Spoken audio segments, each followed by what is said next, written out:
So students, in this class we are going to start with the respiratory system of cockroach.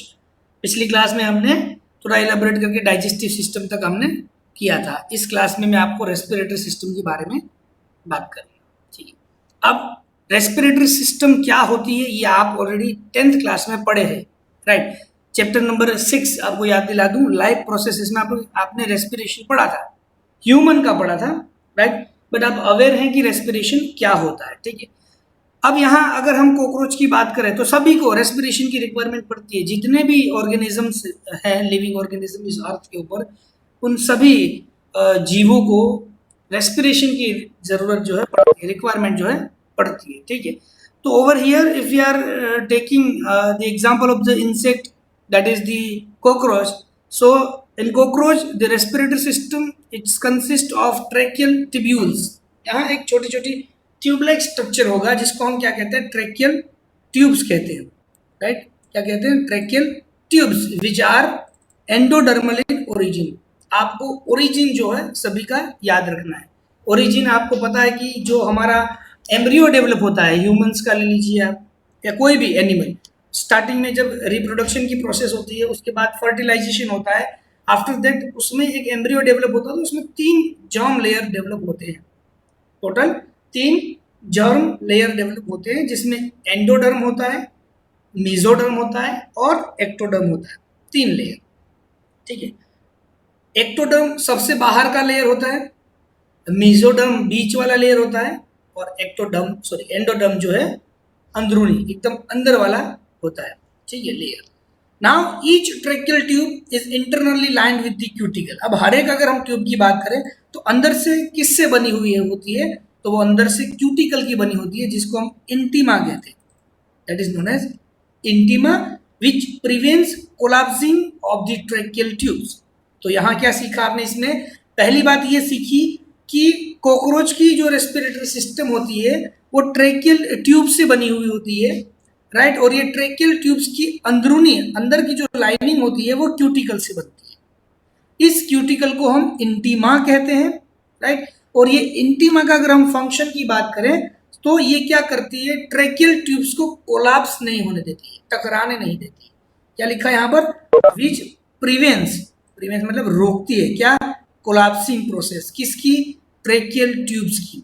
समझ में आई बात. Tracheal tubes की collapsing process को रोकने का काम ये इंटीमा करता है. यानी कि एक तरह का क्यूटिकल लेयर है जो इंटरनल लाइन में बना हुआ होता है किसके, ट्रेकियल ट्यूब्स के. और ये ट्रेकियल ट्यूब्स जो है वो एक्टोडर्मल ओरिजिन है. ओरिजिन कौन सा है, एक्टोडर्मल है, राइट. ओवर हियर अगर हम बात करें तो यहाँ कंपैरिजन देखिए भाई, both tracheal tube of cockroach and trachea of human have non collapsible wall, right. तो यहाँ ये चीज आप नोट जरूर करिएगा. ह्यूमन और कॉकरोच में क्या कंपैरिजन दिए कि भाई कॉकरोच की जो ट्रेकियल ट्यूब होती है वो और ह्यूमन का ट्रेकिया जो होता है, ये दोनों जो है उसके पास नॉन कोलैप्सियल वॉल होती है. और नॉन कोलैप्सेबल वॉल मतलब आपस में टकराती नहीं है. किस तरीके से वॉल होती है, जो आपस में ना टकराए, राइट. नेक्स्ट पॉइंट क्या लिखा है कि there are 6 longitudinal tracheal ducts. कितनी है टोटल, 6. क्या है, लॉन्जिट्यूडनल डक्ट्स. अब इनको डिवाइड किया गया है, right. 6 longitudinal tracheal ducts are divided into 2 dorsal, 2 ventral and 2 lateral. हो गई 2 और 2 टोटल 6 हो गई. 6 लॉन्जिट्यूडनल ट्रेकियल डक्ट को डिवाइड किया गया है 2 डोर्सल में, 2 वेंट्रल में और 2 लेटरल. ठीक है. Now the lateral longitudinal ducts have opening that is known as spiracles. Spiracles क्या है, ओपनिंग है. ओपनिंग को क्या नाम दिया गया है, spiracles. So the lateral longitudinal ducts that is having an opening which is known as spiracles. Now the number of spiracles in a cockroach that is 10 pairs. देखो वर्ड आया है पेयर. पेयर का मतलब होता है जोड़ी, मतलब ये जोड़े में होते हैं. यहाँ लिखा है कि भाई 10 जोड़े होते हैं. इसका मतलब होता है कि कुल मिलाकर 20 है. समझ रहे बच्चों, बहुत ही आसान है, बहुत आसान भाषा में मैं आपको बता रहा हूँ. 10 जोड़े हैं, 10 पेयर से मतलब कि 10 into 2 टोटल नंबर की बात करें तो ये 20 होते हैं. जिसके अंदर ये अगर हम बात करें तो इनको आगे जाके वापस बाइफर्केट किया गया है. 2 pairs in thoracic and 8 pairs in abdominal reason. 2 जोड़े कहां पर है, उसकी थोरासिक रीजन में है, 8 जोड़े हैं एब्डोमिनल रीजन में, मतलब कि टोटल 4 नंबर्स कहां पर है, थोरासिक में है, और 8 2 16 यानी कि 16 जो है स्पाइरिकल्स एब्डोमिनल रीजन में प्रेजेंट होते हैं। The thoracic pairs of spiracles are present on the pleural, कहां प्रेजेंट है, pleural, that is between prothorax and mesothorax. अब लोकेशन की बात की है, जैसे आपको पता चला कि भाई 6 लॉन्जिट्यूडिनल ट्रेकियल डक्ट प्रेजेंट होती है, इन 6 में भी बाइफर्केट किया कि भाई 2 डोर्सल होती है, 2 वेंट्रल होती है, 2 लेटरल होती है। लॉन्जिट्यूडिनल डक्ट है, उसके पास एक ओपनिंग है जिसको स्पाइरिकल्स कहते हैं, और ये जो ओपनिंग है वो कुल मिलाकर नंबर के हिसाब से 20 होती है और जोड़े के हिसाब से 10 होती है। तो ये जो 10 पेयर हैं उसमें 2 थोरासिक में और 8 एब्डोमिनल रीजन में प्रेजेंट होती है।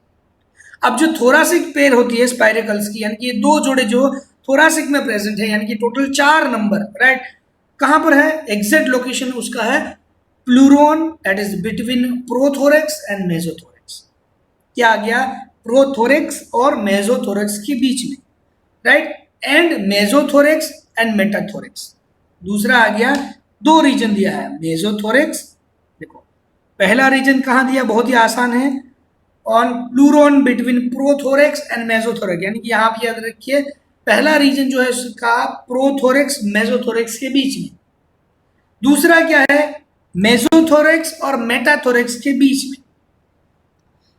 नेक्स्ट एक एक्सपेक्ट लिखा है, एक्सेप्शन दिया है कि भाई except first pair of abdominal spiracles, पहली जोड़ी को आप छोड़ दीजिए, except first pair of abdominal spiracles which are present on tergum, कहां लोकेशन है इसका, टर्गम, जबकि उसके अलावा बाकी की जो दूसरी जोड़े हैं, all other 7 pairs of spiracles also lie on the pleura, right.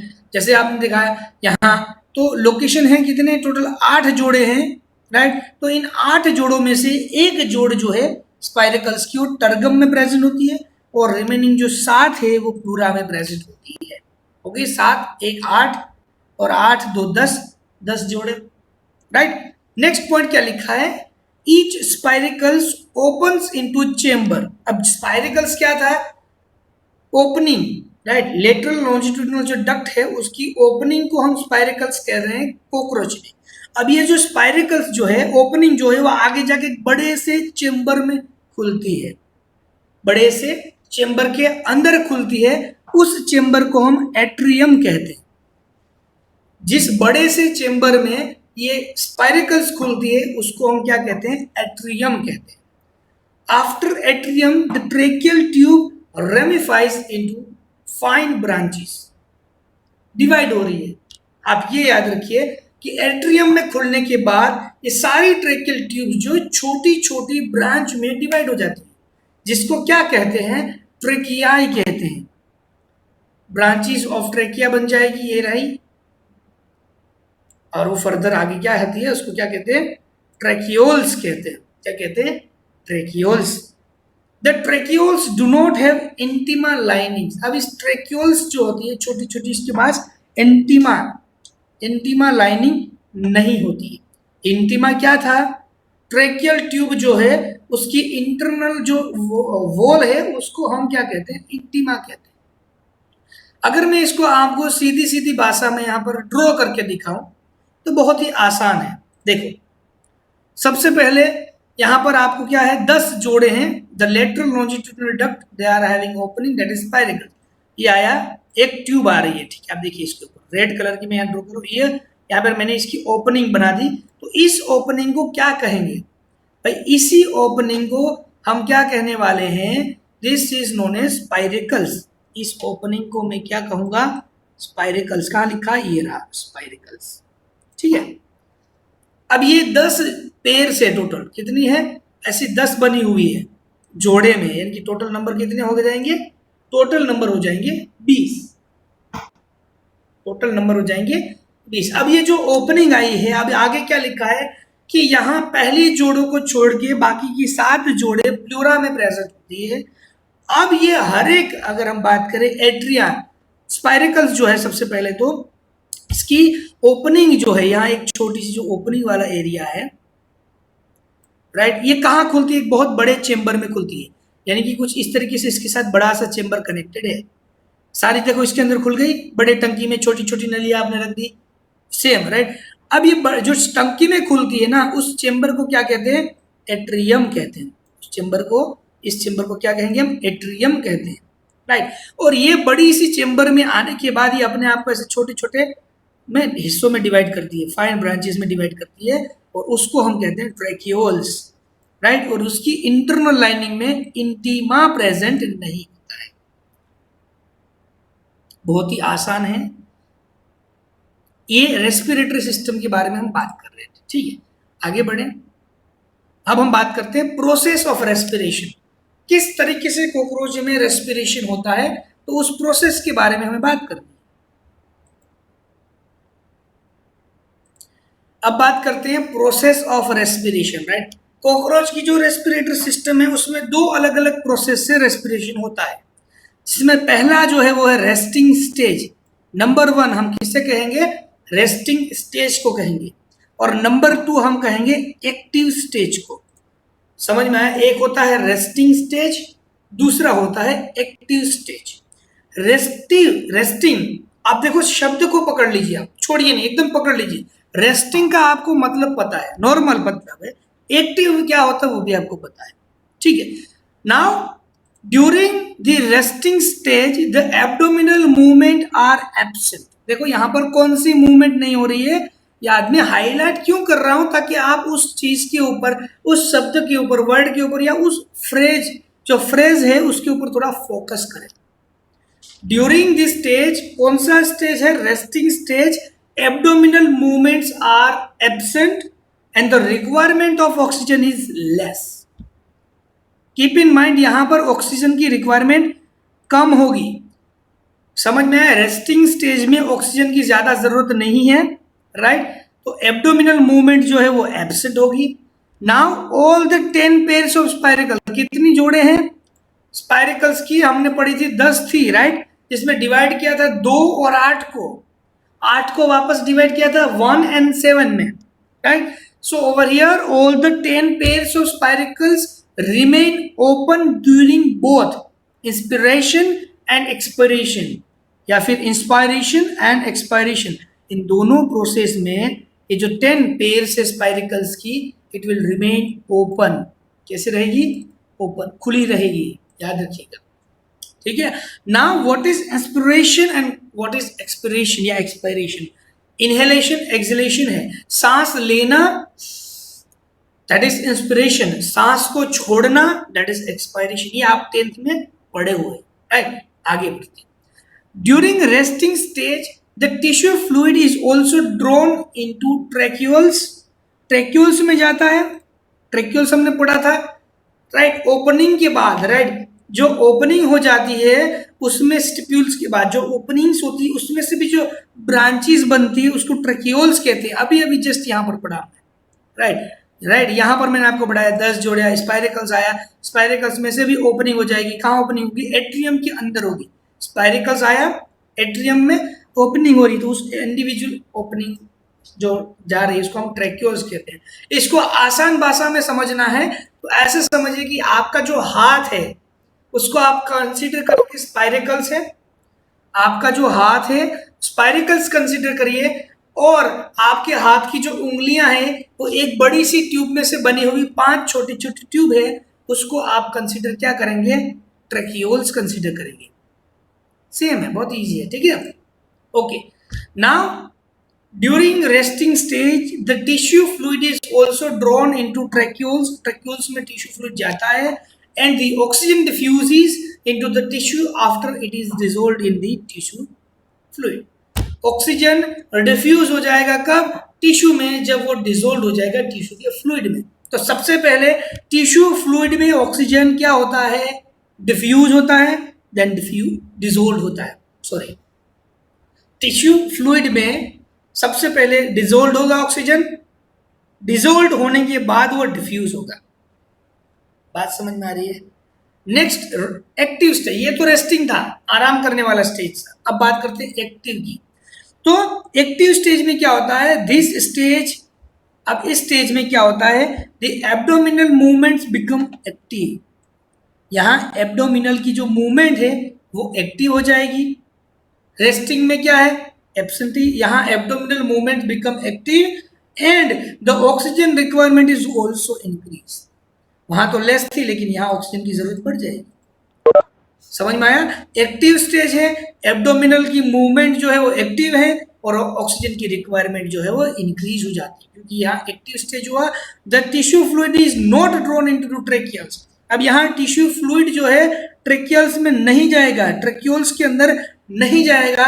Oxygen passes directly to the tissue, क्योंकि जरूरत पड़ी, एक्टिव स्टेज है तो ऑक्सीजन टिश्यू को डायरेक्ट दे देगा। जबकि रेस्टिंग स्टेज में ऑक्सीजन कहाँ जाता था, सबसे पहले ट्रेक्यूल्स में जाता था, वहां से टिश्यू फ्लूइड में डिसॉल्व होता था, वो डिसॉल्व होने के बाद वहां से डिफ्यूज होता था। लंबी प्रोसेस हुई। यहाँ short and sweet direct oxygen को टिश्यू को दे दिया गया। क्यों? क्योंकि ऑक्सीजन की रिक्वायरमेंट है। During inspiration all the 10 pairs of spiracles remain open. 10 जोड़े हैं, 10 की 10 जोड़े यहाँ पर ओपन रहेगी। वेरेज ड्यूरिंग एक्सपायरेशन, एक्सपायरेशन के टाइम पे क्या होगा, ऑल स्पाइरकल्स, बट एक्सेप्शन आएगा यहाँ पर, first and third pairs remain closed. क्या लिखा है, during inspiration all the 10 pairs of spiracles remain open, but whereas during expiration all spiracles except 1 and 3rd pairs are closed। मतलब कि इंस्पिरेशन के time पे 10 जोड़े हैं, सभी की सभी ओपन रहेगी, लेकिन जब एक्सपायरेशन की बारी आती है तो सारी जोड़ी क्लोज हो जाती है, सिवाय पहली और तीसरी के। पहली और तीसरी क्लोज नहीं होती है।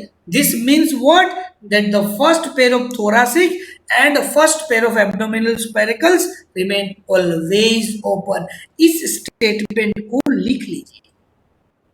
क्या लिखा स्टेटमेंट, कि भाई रेस्टिंग स्टेज हो या active stage, first pair of thoracic and the first pair of abdominal spiracles remain always open. ये कभी बंद नहीं होती है। तो ये हो गया प्रोसेस। एक है रेस्टिंग स्टेज और दूसरा आता है एक्टिव स्टेज। बहुत ही आसान है। तो ये क्या हमने कंप्लीट किया, रेस्पिरेशन इन कोक्रोच। नेक्स्ट जो हमारा टॉपिक है, सिस्टम जो हमें पढ़नी है, वो है नर्वस सिस्टम। ओके, कोक्रोच के अंदर 3 अलग अलग टाइप की नर्वस सिस्टम होती है, जैसे कि हमारे ह्यूमंस में होती है। 3 नर्वस सिस्टम होती है, राइट। 3 कौन कौन सी होती है, तो उसके यहाँ नाम लिखे हैं। The first one is known as CNS, second is PNS, third is ANS। पूरा नाम क्या होता है, CNS का मतलब होता है सेंट्रल नर्वस सिस्टम, PNS का मतलब होता है पेरिफेरल नर्वस सिस्टम, और ANS का मतलब होता है ऑटोनोमस नर्वस सिस्टम। 3 अलग अलग टाइप की नर्वस सिस्टम है। सबसे पहले हम बात करते हैं CNS की, सेंट्रल नर्वस सिस्टम, ये उसका पूरा नाम लिखिएगा। ओके, तो सेंट्रल नर्वस सिस्टम की हम बात करते हैं। अगर मैं स्पेसिफिकली ह्यूमन की बात करूं, आपने कंट्रोल एंड कोऑर्डिनेशन नाम का एक चैप्टर पढ़ा था क्लास 10th में, पढ़ा था ना, chapter number 7 control and coordination. वहां आपने 2 चीज पढ़ी थी, central nervous system and peripheral nervous system. Central nervous system में आपने 2 चीजें पढ़ी थी, एक तो पढ़ा था आपने ब्रेन और दूसरा पढ़ा था spinal cord. So that's 2 are the major part of the CNS, or I can say only part of the CNS, that is central nervous system. So here it consists of a nerve ring। किससे बनी हुई थी? Cockroach की nervous system में specifically central nervous system is made up of और consist of nerve ring and a ganglionated double paired ventral nerve cord. Note करिएगा, किससे बनी हुई होती है? 2 अलग अलग चीजें से बनी हुई होती है। So it consist of a nerve ring, the first one will be the nerve ring and the second one will be the ganglionated double paired ventral nerve cord. Double paired ventral nerve cord, ganglionated, right. So now the nerve ring is formed by dorsal supraoesophageal ganglion. किससे बना होता है? देखो, nerve ring किससे बनती है? So the nerve ring is form by a dorsal supra esophageal ganglion, while a ventral की बात करें a ventral sub esophageal ganglion and a pair of circumesophageal connectives. Total 3 चीज आई यहां पर, टोटल 3 चीज आई भाई। क्वेश्चन पूछा कॉकरोच की सेंट्रल नर्वस सिस्टम की नर्व रिंग किससे बनती है? मुझे आता है सर, किससे बनती है बेटा? सर एक उसमें डोर्सल सुप्रा एसोफिगियल गैंग्लियन होता है, अच्छा दूसरा वेंट्रल सुप्रा एसोफिगियल गैंग्लियन होता है, तीसरा a pair of circumoesophageal connectives होती है। वेरी गुड, बहुत आसान है, 3 चीजें आपको सीखनी है बस, राइट। एक तो सुप्रा एसोफिगल गैंग्लियन कितने होते हैं? एक डोर्सल वाला और एक वेंट्रल वाला, और एक पेयर होती है सर्कम एसोफिगल कनेक्टिव्स की। Now each ganglion is formed bye each ganglion is formed by the fusion of 3 pairs of the ganglia. Ganglia की कितनी पेयर है? यहां पर 3 पेयर है, ये भी बहुत ज्यादा इंपॉर्टेंट है, राइट। 3 पेयर्स ऑफ गैंग्लिया यानी कि सेफालिक से बनी हुई होती है। So now the supraoesophageal ganglion forms the brain of the cockroach. इस लाइन को लिखिए, हाईलाइट करिए, लिख के हाईलाइट करिए इसको। ब्रेन, कॉकरोच का ब्रेन किससे बना होता है? The supraoesophageal ganglion. It will form what? The brain of the cockroach. बहुत आसान है, ये क्या था? सेंट्रल नर्वस सिस्टम, ठीक है।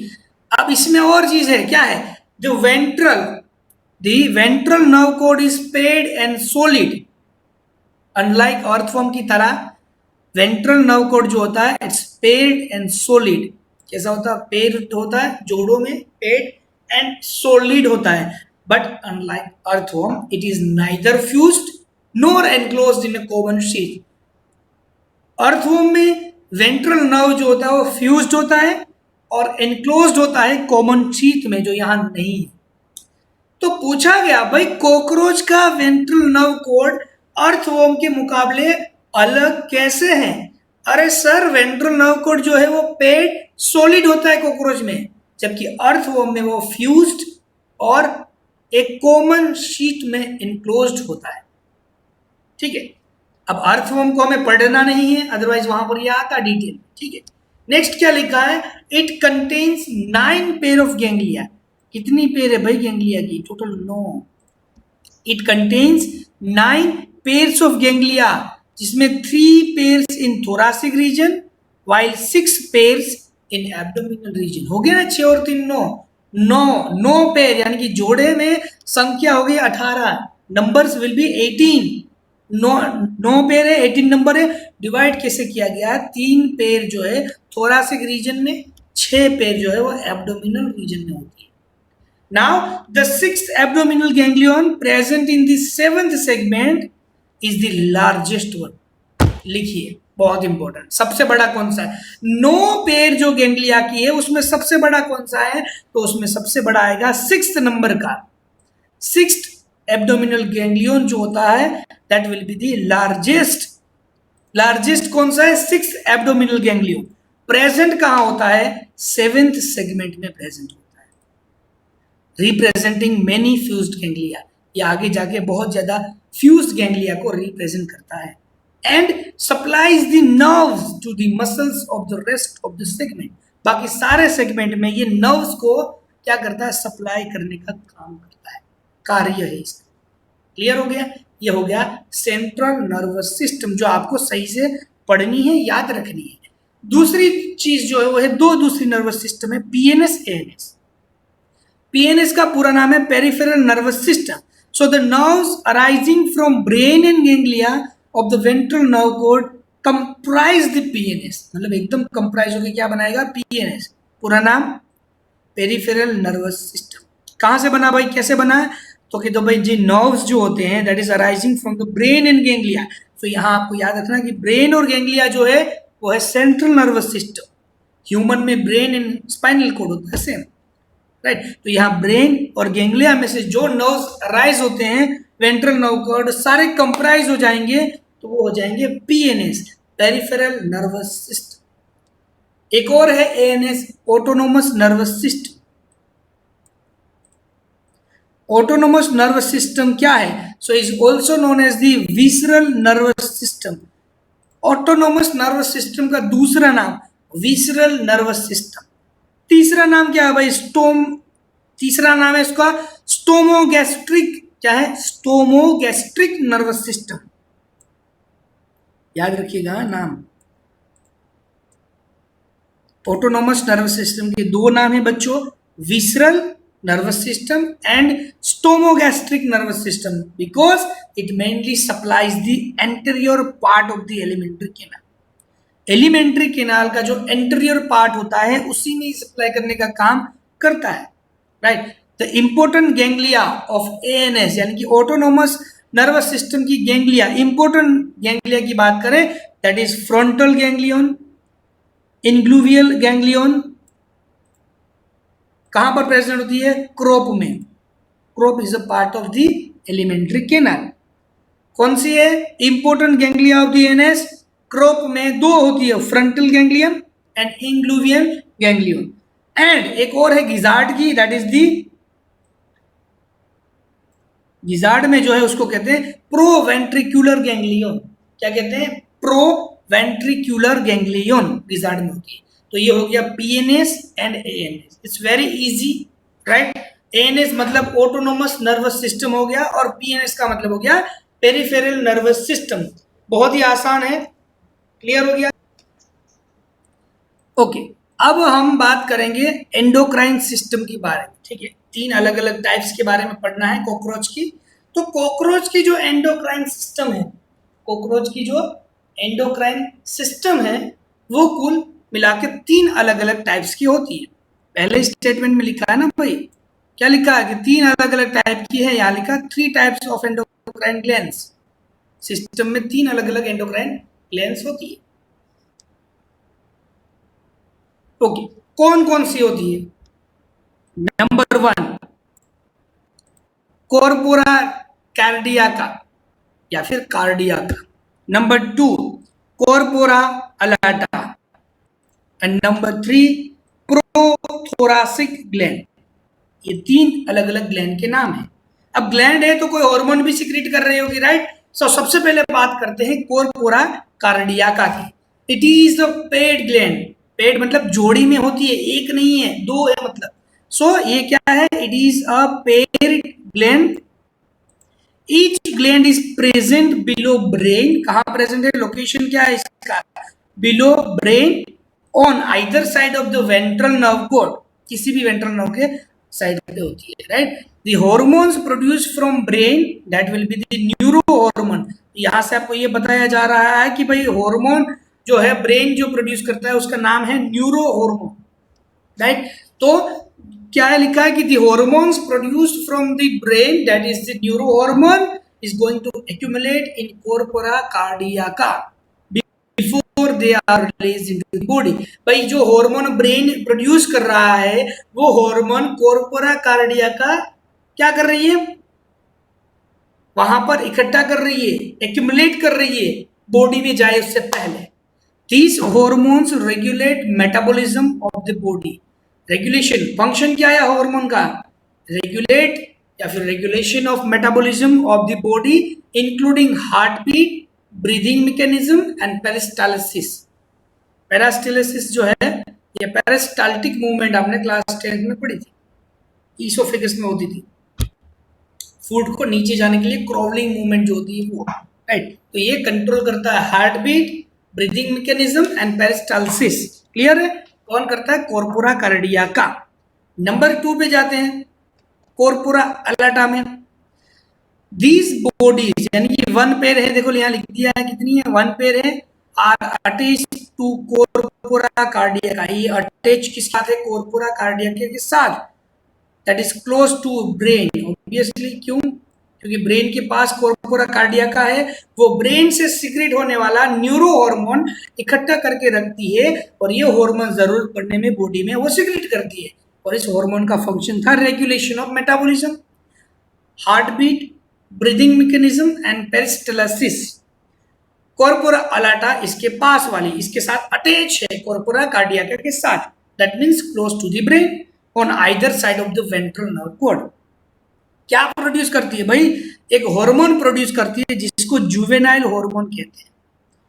It is producing juvenile hormone JH, या इसका दूसरा नाम है neotenin, second name is neotenin. This hormone maintains juvenile characters, juvenile character को मेंटेन करने का काम होता है। जुवेनाइल कैरेक्टर का मतलब क्या होता है? लार्वल स्टेज के जो कैरेक्टर होते हैं वो, निम्फल या लार्वल स्टेज, छोटा सा बच्चा जब होता है कॉकरोच का, उस बच्चे की बात है, characters. And it prevents Metamorphosis, Metamorphosis नहीं होने देता, राइट। नाउ मेटामॉर्फोसिस क्या होता है? फ्रॉग में होता है, याद है? यानी कि दो अलग अलग स्टेज में ऑर्गेनिज्म डिवाइडेड होता है, यानी कि उसका लार्वल स्टेज अलग होता है, एडल्ट फॉर्म अलग होता है, दैट इज मेटामॉर्फोसिस। मेटामॉर्फोसिस में वो लार्वल स्टेज से अपने आप, जैसे फ्रॉग है पहले टेडपोल बनता है और वो टेडपोल धीरे धीरे एडल्ट फ्रॉग में कन्वर्ट होता है, उस प्रोसेस को मेटामॉर्फोसिस कहते हैं। तो यहाँ पर जुवेनाइल हार्मोन में ये मेटामॉर्फोसिस नहीं होने देते, और changing of nymph into adult और लार्वा इनटू प्यूपा। तो यहाँ पर जो है निम्फ को एडल्ट में कन्वर्ट नहीं होने देंगे, लार्वा को प्यूपा में कन्वर्ट नहीं होने देंगे। क्या लिखा है? This hormone maintains juvenile characters and prevents और changing of nymph into adult और लार्वा इनटू प्यूपा। धीरे धीरे उसका बचपन गुजरेगा, ये कहना चाहते हैं। तो ये कितनी ग्लैंड हो गई? 2 ग्लैंड हमने की, कॉर्पोरा कार्डियाका एंड कॉर्पोरा अलाटा, दोनों कनेक्टेड है आपस में, ठीक है। जो थर्ड ग्लैंड की बात करनी है, दैट इज प्रोथोरासिक ग्लैंड। तीसरी ग्लैंड का नाम है prothoracic gland. It is single and lobular gland. एक तो सिंगल है और लोब्यूलर है ग्लैंड, जबकि इससे पहले जो आपने 2 पढ़ी ना, कॉर्पोरा कार्डियाका एंड कॉर्पोरा अलाटा, ये दोनों पेयर में थी, दोनों की दोनों पेयर में थी। लेकिन यहाँ प्रोथोरासिक ग्लैंड जो है वो पेयर में नहीं है, वो सिंगल है, present in the dorsal side of the prothoracic segment, dorsal side of prothoracic segment, ये उसका लोकेशन हुआ, राइट। अब भाई हार्मोन कौन सा सिक्रेट करेगी? क्योंकि हम बात कर रहे हैं एंडोक्राइन ग्लैंड की, तो ग्लैंड का मतलब होता है वो केमिकल सिक्रेट करेगी, यानी कि हार्मोन जरूर सिक्रेट करेगी। So it secretes what? Moulting hormone. क्या सिक्रेट करेगी? मोल्टिंग हार्मोन, जिसको क्या कहते हैं? This moulting hormone is known as ecdysone, ecdysone भी कहते हैं। It is a kind of steroid. क्या है? नेचुरली अगर हम बात करें तो it is steroid in nature, and function की बात करें तो फंक्शन क्या है? इट कंट्रोल्स, क्या कंट्रोल करेगा भाई? इट कंट्रोल्स इक्डाइसिस और moulting which is primarily meant for growth. Cockroach के ग्रोथ के लिए प्राइमरी जो चीज की जरूरत है वो क्या है? मोल्टिंग। अब मोल्टिंग जो वर्ड है उसके बारे में सिंपली भाषा में अगर हम बात करें तो शेड ओल्ड फीदर्स, हेयर या स्किन, रिमूव करना, जैसे स्नेक करता है, राइट। तो यहाँ ओल्ड फीदर हो गया, हेयर हो गया, स्किन हो गया, राइट। उसको क्या करना है? उसको शेड ऑफ करना है, शेड करना है, ठीक है। That function is perform by this hormone, control करता है उसका, right. Hence ecdysone is also known as growth hormone. इसको क्या कहते हैं? दूसरे फॉर्म में ग्रोथ हार्मोन कहते हैं। जैसे ह्यूमंस की बात करें तो ह्यूमंस में pituitary gland growth hormone secrete करते हैं, क्लियरली नाम होता है कि भाई वो ग्रोथ हार्मोन होता है। जबकि यहाँ पर जो हार्मोन सीक्रेट हो रहा है वो है क्या है? Moulting hormone, इक्डिसोन। फंक्शन क्या है? मोल्टिंग प्रोसेस का, right, that is mean for the growth, इसलिए इसको ग्रोथ हार्मोन भी कहा जाता है कॉकरोच, ठीक है। कंप्लीट हमने क्या कंप्लीट किया यहाँ पर? एंडोक्राइन ग्लैंड भी कंप्लीट की, जिसमें 3 अलग अलग टाइप्स की ग्लैंड हमने देखी, कॉर्पोरा कार्डियाका, कॉर्पोरा अलाटा